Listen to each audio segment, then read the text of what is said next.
Shabbat, Mem Zayin Amud Bet. Alors, en haut de la page, deuxième ligne. Nous avons parlé précédemment du lit qu'on emboîte et qu'on déboîte pour Shabbat. Et on va en reparler un petit peu ici. Be Rav Chama, donc dans la maison de Rav Chama, Avamita Galal Nita, il y avait un lit comme ça qui se déboîte et qui s'emboîte. Eh bien, Me'adrela Beyoma Tava, Yom Tov, on le remboîtait pour dormir dessus. Amarle Aoumi de Rabbanan, les Rava, il y a un des Chachamim qui a dit à Rava, Maïda Ter, quelle est ta pensée? Pourquoi tu permets ça? Binyan Minatzadou, parce que tu veux dire que c'est un Binyan Minatzad, c'est-à-dire une construction par le dos de la main, parce que ici on n'est pas en train de rentrer en force. Quand on rentre en force, c'est un issou dans la Torah, parce que tu finis le Keli. Mais ici, on ne rentrait pas en force, on le laissait lâche comme ça. Alors il dit, né, il dit Issour de Roïta. Admettons, dit Issour de Taleka. Admettons qu'il n'y a pas de Issour de la Torah, puisque tu n'as pas terminé le Keli. Issour de Rabbanan Miaïka, mais il y aura quand même un Issour de Rabbanan, de peur qu'après tu ailles un peu plus loin, ça on a vu. Amarle, il lui a dit, Anak et Rabban Shimon Gamliel Tzfira. dit, moi je pense comme Rabban Gamliel, ça aussi on avait vu, que lui il avait dit que si c'est lâche, on a le droit. Amar Imayarafou Imutar. Si c'était lâche, on a le droit. Il y a un petit problème ici, c'est pourquoi il va demander à Rava. Mais c'était dans la maison de Rav Chama, pas de la maison de Rava. Eh bien, pour cette raison, le Rabbeinu Hananel, il a une autre gersa, il a dit à à Rav Chama. Il a dit qu'il allait, le Chacham, il est allé chez Rav Chama pour lui demander pourquoi est-ce que c'était Moutar. Mais le Rachash qui a envie d'arranger notre gersa à nous, qui est notre gersa à nous, dit Rava, il dit que Rava c'était le petit-fils de Rav Chama. Et alors, c'était chez Rava quand il a écrit Be Rav Chama, c'est-à-dire dans la maison de Rav Chama, c'est-à-dire les descendants de Rav Chama. Donc c'était Rava qui était là, et il s'est adressé à Rava. Prochaine Mishnah. Alors maintenant, on a un air, on a une lampe, et malheureusement, il y a des flammes et même des morceaux de mèches qui tombent et qui risquent de prendre feu. Alors on a le droit de mettre un keli en dessous. Quand on dit en dessous, c'est pas de lever, parce qu'on n'a pas le droit de déplacer tout le monde est d'accord, même Rabbi Shimon, qu'on n'a pas le droit de déplacer ce nerf. Mais quand on dit de mettre en dessous, c'est-à-dire en dessous de là où on voit que les étincelles tombent. On a le droit de mettre de l'eau déchéou, mais parce qu'il l'éteint, il cause d'éteindre. Pourquoi? Parce que ça s'éteint plus rapidement quand ça tombe dans l'eau. Il ne faut pas mettre de l'eau dans ce plateau. Noumara. Vea kamevatel keli mechano, mais maintenant, rappelez que Rafriza avait dit qu'on n'a pas le droit d'être mevatel keli mechano, on n'a pas le droit d'annuler un keli de son utilisation normale. Or, si je mets une assiette, je ne pourrais plus utiliser pendant tout Shabbat. Pourquoi? Parce qu'il y aura des morceaux de mèche qui seront dedans.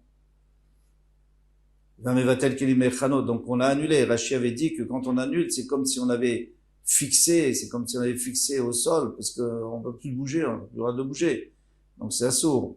Amaravuna bereder Yoshua, nitzotzot en ben mamash. On a déjà vu ça, on le revoit, que nitzotzot, il n'y a pas de mamash. C'est-à-dire que ces nitzotzot, elles n'ont pas de valeur, elles n'ont aucune valeur. Pour qu'un keli soit mouktsé, il faut qu'il y ait quelque chose de valeur, qui a une certaine valeur même, pas grand chose, mais même une pierre, mais qui rend assourd le keli parce que ça devient une base, bassis et dvar assourd, une base pour soutenir quelque chose d'assourd. Mais pour soutenir rien du tout, quelque chose qui ne les intéresse pas, eh bien, ça sera pas assourd.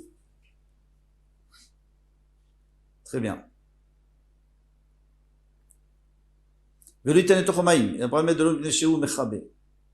Limat nan stamak. C'est très intéressant parce que on va avoir une application très fréquente chez nous aujourd'hui. Parce qu'il est un. Limat nan stamak Rabbi Yossi. Donc tu es obligé de dire que cette Mishnah qui est stam, normalement on sait qu'une Mishnah stam, sans auteur, ça va d'après la lacha. Alors comment ça se fait que ici, ça irait d'après Rabbi Yossi et que les Chachamim ne sont pas d'accord et la lacha n'est pas comme Rabbi Yossi? Qu'est-ce qui se passe avec Rabbi Yossi? Eh bien, Rabbi Yossi lui dit comme ça, il y a un incendie. pendant Shabbat. Il y a un incendie. Les Chachamim d'abord, qu'est-ce qu'ils disent? Ils disent on prend des objets, des kélim, des ustensiles, qui éclatent avec la chaleur, a priori. On met de l'eau dedans, et on met tout autour de l'incendie. Quand l'incendie arrive, il éclate ces pots en terre cuite, et l'eau se répand, et ça éteint. Moi, j'ai rien fait. Mais j'ai causé une extinction du feu. Alors on a permis, les Chamis ont permis, très bien. Rabbi Yossi, lui, l'interdit. Pourquoi? Parce que lui dit qu'on n'a pas le droit de faire ça. Alors on n'a pas le droit d'être gorem, de causer. Alors lui, il dit on peut mettre des ustensiles qui n'éclatent pas. Et peut-être, et ça va peut-être arrêter le feu, mais en tous les cas, ça va pas éteindre le feu. Alors, le problème, c'est qu'il y a que lui qui parle de gram kibouille. Alors, gram kibouille, causer l'extinction. Ici, c'est en train de faire. On est en train de causer une extinction. Qu'est-ce que ça peut faire? Si on pense pas comme Rabbi aussi. L'Agmara nous dit, mais non, ça n'a aucun rapport avec Rabbi aussi. Même Rabbi aussi, il aurait permis chez nous. Et Tisbera, et tu penses vraiment, il dam Rabbi aussi Shabbat. Rabbi aussi lui a dit Shabbat, Berev Shabbat Miyamar. Est-ce que lui parle de Rev Shabbat? Parce que là, le Mishnah, on a compris qu'on met cette assiette avec de l'eau avant Shabbat. Ça, il faut expliquer pourquoi ça serait interdit. Et si tu me dis que non, notre Mishnah ne parle pas de Rev Shabbat, elle parle de Shabbat. De mettre cette assiette avec de l'eau Shabbat. Pourtant, il y a écrit qu'on doit mettre un keli sous le nerf, bien sûr pendant Shabbat, les Kabbalah disent Shabbat, bien sûr qu'on a le droit à Rev Shabbat, on n'a pas à mettre de l'eau, mais Rev Shabbat, même Rev Shabbat, on n'a pas le droit. Shabbat, on n'a pas besoin de dire Shabbat, Shabbat c'est sûr que non. Donc vous voyez que nous on parle dans tous les cas. Alors maintenant, l'Ikhlal ça va même pas comme Rabbi aussi non plus, ça va comme personne. Parce que Rabbi aussi lui c'est pendant Shabbat, ça le dérangeait, mais avant Shabbat, bien sûr qu'on a le droit. D'abord on peut même éteindre l'incendie, c'était avant Shabbat. Et là Ravashi nous dit Afilu tema Rabbanan, ça va d'après tout le monde. Les Rabbanan, les Rabbi aussi, ils parlent de l'incendie, c'est pas la même chose. Ici c'est autre chose. Parce que là-bas, qu'est-ce que je fais? Je mets un keli. Le keli va éclater. D'abord, c'est pas sûr qu'il va éclater. D'abord, c'est pas sûr que le feu va arriver jusque là-bas. Donc, c'est pas du tout sûr qu'il va éclater et que ça va éteindre. Ça, c'est pas sûr. Tandis qu'ici, je sais que ça va tomber dedans. J'ai mis juste un endroit où c'est sûr que ça va tomber dedans, donc ça va l'éteindre. Ça, on n'a pas permis. Maintenant, pourquoi c'est assouré Rev Shabbat? Seulement à cause de peur que si tu le mets Rev Shabbat, alors quelqu'un il va te voir, il va mettre aussi Shabbat, ou toi tu vas mettre Shabbat, c'est juste une zéra. Alors pour arriver à notre problème à nous, pourquoi a-t-on le droit? Est-ce qu'on a le droit de mettre dans les nérodes de Shabbat de l'huile et en dessous de l'huile de l'eau? C'est exactement la même chose. Quand ça va se terminer, ça va s'éteindre dans l'eau. Pourquoi est-ce qu'on aurait le droit? On le fait. Les gens le font. Mais est-ce qu'on aurait le droit? Alors Tosfot lui dit qu'en réalité, on n'est pas en train d'éteindre. Ce qu'on veut, c'est surélever l'huile. Parce qu'on n'a pas envie de remplir tout un verre d'huile. C'est énorme, ça va durer tout Shabbat. Donc, et on veut pas non plus allumer en dessous. C'est pas joli, puis ça brûle mal. Donc on va surélever l'huile en haut. Mais c'est pas du tout pour éteindre.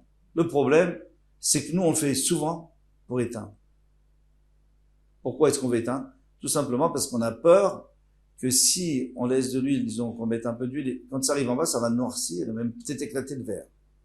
Donc on le fait pour éteindre. Alors c'est un problème. Pourquoi est-ce qu'on aurait le droit? Pour le Shulchan Aruch, donc c'est un gros problème. Le Shulchan Aruch lui dit on a le droit parce que justement, c'est juste pour surélever l'huile. Donc d'après sous-entendu, d'après le Shulchan Aruch, celui qui va d'après Maran, il n'aurait pas le droit de le faire comme nous faisons. Et maintenant, il y a quand même pas mal il y a d'autres raisons qui pourraient permettre. C'est le roche. Le roche, il dit, de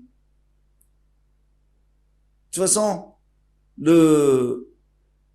ça se serait éteint. Dès qu'il n'y a plus d'huile, ça va s'éteindre. Alors qu'il y ait de l'eau ou qu'il n'y ait pas d'eau, de toute façon, ça va s'éteindre. Moi, j'ai un problème, c'est que des fois, il reste un peu d'huile et ça s'éteint quand même grâce à l'eau. Ça peut arriver. C'est pas tout à fait logique, mais ça peut arriver. Alors, il faudrait voir la médecine. Si c'est quelque chose d'exceptionnel, il n'y aura pas de problème. Il faudrait voir. La vérité, je n'ai pas vérifié. Peut-être qu'à partir de maintenant, je vais vérifier. Alors, on a une autre réponse. Le Rama, Le Rama, donc pour les Ashkenazim, il n'y a aucun problème. Lui, il dit que l'eau, on la voit pas. Ce qu'on voit, c'est l'huile, l'eau, elle est en dessous. C'est pas comme tu mets une assiette. Avant Shabbat, tout le monde voit que tu as mis de l'eau dans l'assiette pour éteindre, ça se voit. Là, t'as mis de l'eau en dessous de l'huile. Est-ce que chez eux, ils avaient du verre qui était pas transparent et on voyait pas l'eau? Ou alors, même dans ce cas-là, on aurait le droit? En tous les cas, on voit que les gens le font. Donc, a priori, il y a une des raisons qui est bonne et qui permet de le faire. Et puis avec ça, on a terminé, Baruch Hashem, le Périkira, qui n'était pas tellement facile que ça. Et c'est Périk très important pour tout ce qui est la cuisine, la cuisson, tout ça. Maintenant, on va commencer le Périk Bametomnin. Adranalach, Kira, Bametomnin. Bametomnin, c'est dans quoi a-t-on le droit d'enfouir? Alors, on a vu que, on en a beaucoup parlé déjà, d'enfouir, mais ici on va aller directement au problème d'enfouir dans quoi a-t-on le droit d'enfouir, dans quoi n'a-t-on pas le droit d'enfouir. Donc j'ai une casserole, Erev Shabbat qui est chaude. Je veux la garder chaude. J'ai pas de feu pendant Shabbat, disons, j'ai pas de possibilité. Eh bien, je veux la mettre l'enfouir dans des couvertures, etc. Alors, si c'est pas Mossif Evel, si les couvertures elles vont pas augmenter la chaleur, elles vont garder la chaleur, il n'y a aucun problème avant Shabbat, mais pendant Shabbat, je n'ai pas le droit. Pourquoi? Parce qu'on a peur que pendant Shabbat, si je mets dans la couverture puis je réalise qu'elle est plus tellement chaude, quand c'est à l'entrée de Shabbat, elle est bouillante, elle était sur le feu. Maintenant, j'ai déjà enlevé du feu. Donc elle est plus tellement chaude, et Chaz Shalom, quelqu'un risque de réchauffer pendant Shabbat, parce que, voilà, et ses invités, comment il va faire? Donc, on a interdit, dans n'importe quoi pendant Shabbat, on n'a pas le droit d'enfouir complètement. On va voir que veut dire enfouir, c'est pas tellement simple. Enfouir, c'est est-ce que c'est complètement dessus, ou alors seulement sur les côtés. Mais ça, c'est beaucoup plus loin, c'est le Marfoket Rishon. Maintenant, il y a un deuxième problème, c'est d'enfouir dans quelque chose qui rajoute de la chaleur. Pourquoi? Parce que, Shema Yatlin Beremetz. Parce que si moi je mets par exemple dans des déchets d'olive qui rajoutent de la chaleur, eh bien quelqu'un il va dire moi je vais mettre dans la cendre chaude. Le problème c'est que dans la cendre chaude il reste des braises. Et alors quand il va voir que ça chauffe pas assez, il va attiser les braises pendant le Shabbat. Donc ça, on n'a pas le droit même Erev Shabbat de mettre dans quelque chose qui rajoute de la chaleur. Et l'Ant Mishnah va nous expliquer qu'est-ce qui rajoute de la chaleur, qu'est-ce qui n'en rajoute pas.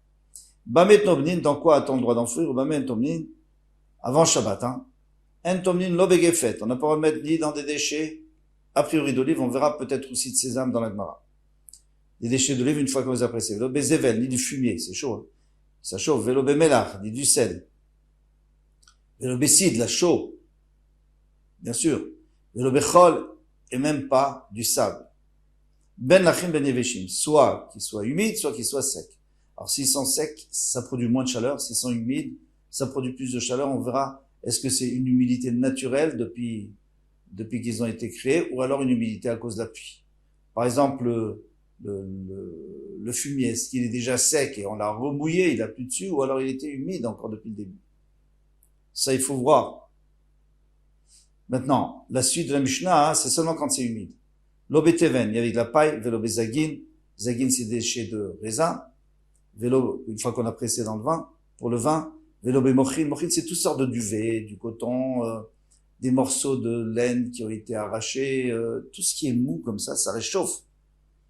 Quand c'est humide, hein, bien sûr. Vélo be'asavim, ni des herbes, bisman, shem lachim, quand elles sont humides. Aval tomnin baim, shem yevishim, on a le droit lorsqu'elles sont sèches. Iba il est où? Maintenant, on va nous demander, gefet shel zetim tnan. Quand on a parlé de gefet, c'était le gefet, donc encore une fois, c'est les déchets. Est-ce que c'était d'olive?